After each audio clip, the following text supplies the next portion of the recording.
Hello, YouTube. Today is January 31st. It's a beautiful day in South Central Texas. What better day to go over this 2016 Forest River Gray Wolf 22RR. This is over 5 years old, and we'll go over the second set of mods and how this rig is held up over the years. We'll go around the outside here, and yeah, I had to do some roof maintenance. You can see, you can tell by the drip marks, especially on the light brown, that is roof cleaner. That I went a little bit too crazy, and it dripped on the side and sort of discolored the paint. And actually this side, which gets most of the sun, was pretty dull, and I used some Zepp floor cleaner to bring some gloss back out. I'll show you that product, but you can see that the gloss is back, but you can still see where that roof cleaner dripped, and there's really nothing I can do about that. It's sort of unfortunate.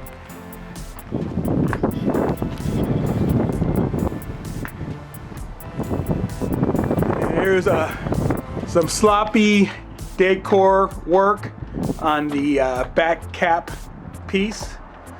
There is the factory rear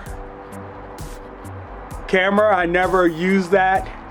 That's the spot where it goes. What I did do is buy a system from Costco, which I'm gonna set up here because I haven't set it up in a while, but I mounted on that metal bracket right here. The magnet just attaches to that. Of course, this I call almost a must mod, is to put your spare tire on the back with the swing mount. I got a separate video on how I did that. I'll just show you what it looks like. The cover is getting a little bit weather torn. The wind was getting too much, so I'm gonna record over this in studio. We continue looking at the outside on the passenger side, and this side is aged pretty well. The sun doesn't get to this side as it does the other. One thing I'm trying to point out here is the awning with that Texas sun beat down on it. I had to apply some awning tape as it was developing pinholes and small rips where it's facing the sun when it's rolled up. I'll show you more of that when I get on the roof. But you can see we use the Reflectex in the window. It helps keep the sun out, and it also insulates in the cold weather as well. I got LED lights in the porch light and the scare light, which is that large white light.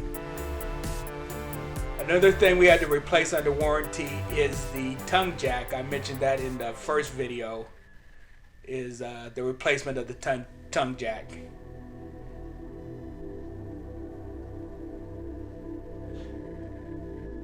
This is what I used to bring out some gloss on the exterior dull side. It's called Zepp Wet Look Floor Polish.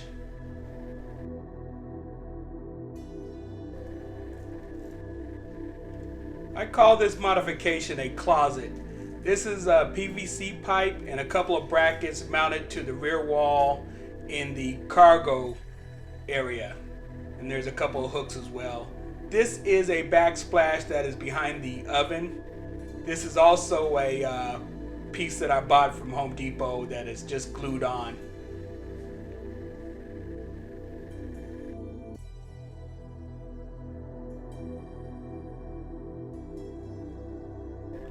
This is the back wall of the toy hauler. On the left, you can see a couple of hooks with a broom and a mop, along with a fly swatter.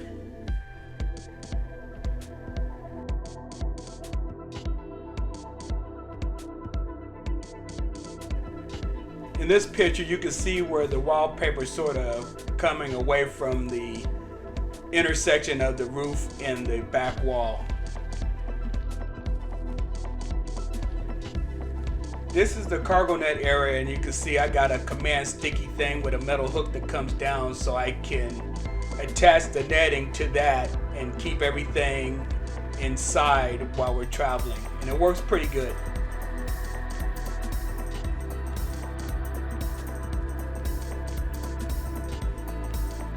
This light fixture is, I replaced the standard bulbs with these LED paddles. This key holder is sort of below the microwave, where the microwave meets the cargo netting.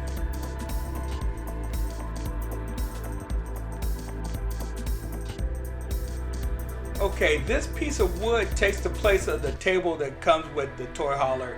This is what I use to convert the sofas into a bed.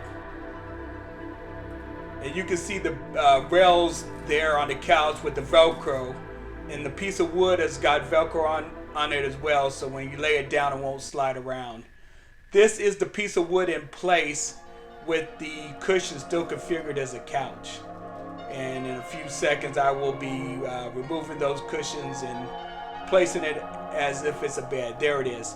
So you can actually lay crossway or long way, whatever is more comfortable for you.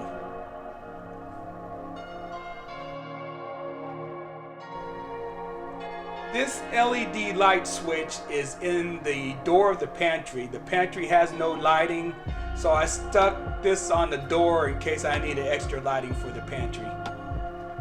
This is one of the bathroom doors. I bought these hooks for towels, and you can see in the next picture it has little felt pads to protect the door and take up the space of the gap of the hooks. And here's the other door with the same felt pads.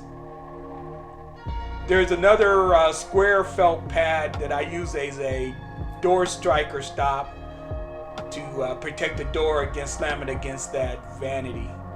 And there is another picture of it without the door in the way.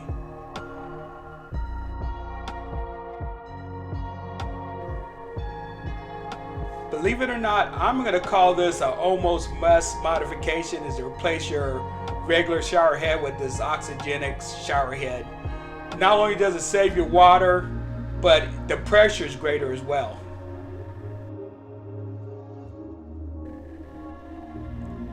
This is a shelf I installed inside the bathroom medicine cabinet.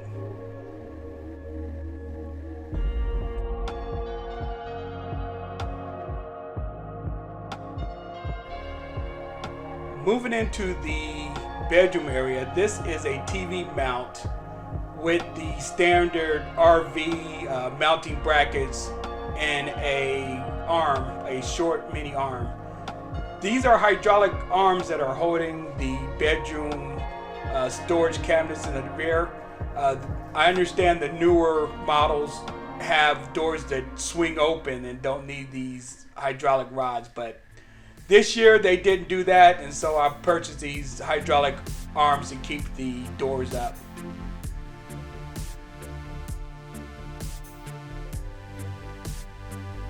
We replaced the original mattress with this Cool Gel foam memory mattress. We purchased this from Amazon. This is another rectangular felt pad that I use to protect the wall against the door handle.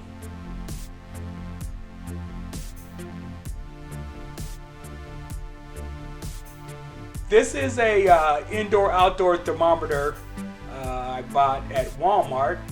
The outdoor sensor is just below the steps. Here is the monitoring and switch panel. The modification here is just the labeling of the switches, which comes in handy.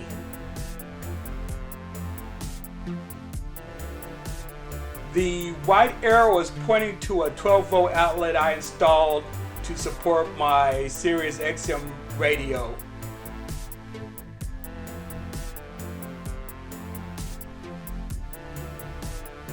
We will now move to some areas that I'm having issues with and some modifications I made to improve the safety of the toy hauler. This is what water does in your bathroom. This is the bottom left side of the cabinet that got a little soft with water. The same goes for this area. This is sort of like under the sink on the outside of the cabinet. This wasn't affected by water, but the ceiling sort of falling down in the bedroom area near the front cap.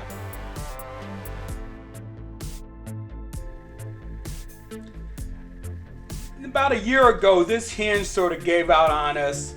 It's one of those hinges that gives you some friction so the door won't blow in the wind. I need to replace that. This is near the control panel. This corner is sort of dangerous, so I put some felt padding around it. I did the same thing for the bed rails. If you ever rubbed your leg against that sharp corner, you would really appreciate these felt pads.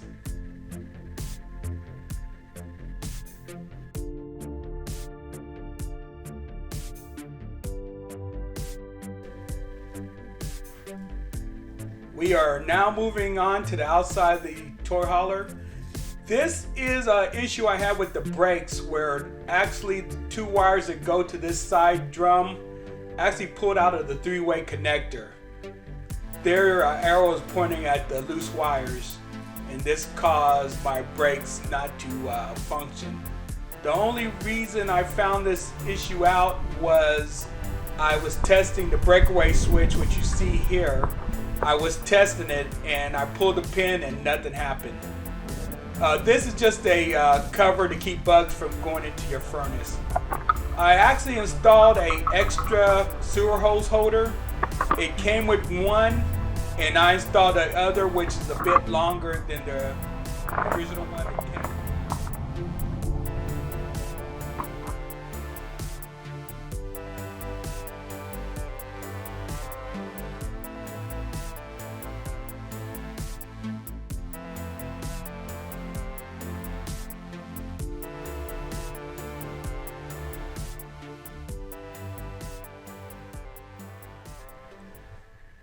Right now I'm demonstrating taking the ladder down.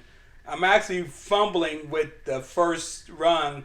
You actually squeeze the two tabs together. It took me a little bit to figure that out.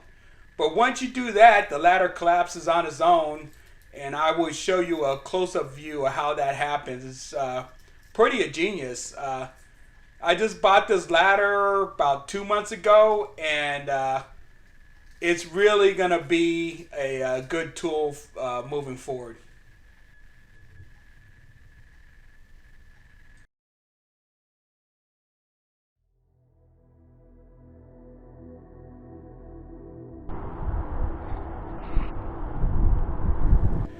So as each rung hits the one below it, those red tabs get compressed, and the next rung falls automatically until they're all down. And this is a close-up view of that action. Here we're on top of the roof. The roof is in pretty good shape, except for at the area where the fiberglass cap meets the roof. Here I'm showing you the awning tape that I placed the length of the awning. This awning got beat up by the hot Texas sun, and it was developing pinholes and little rips. And you can see that the sun took away the brown color of it as well. Here's what I was talking about, where the fiberglass cap meets the roofing. That is internal bond and die core on the edges to keep it in place. And it hasn't leaked, so I think that was a good job. I had to replace this vent cap. That was a self-inflicted wound. I think I kicked it by accident while I was up on the roof. This is the original one, and this is how it looks now. That is the skylight for the bathroom. I recently purchased some a solar suitcase kit from Renogy.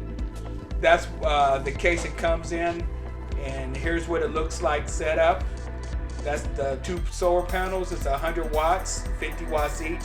and it comes with a charge controller, what you see on the left, and that is the battery on the ground there. This is the rear camera that I mentioned earlier in the video. That is the camera, and the other thing you saw was the monitor that was in the truck. So the total distance is about 30 feet. The picture was great, and there's sort of like a wide view of the camera. Of course, no RV is complete with your standard map of the states that you visited on your adventures.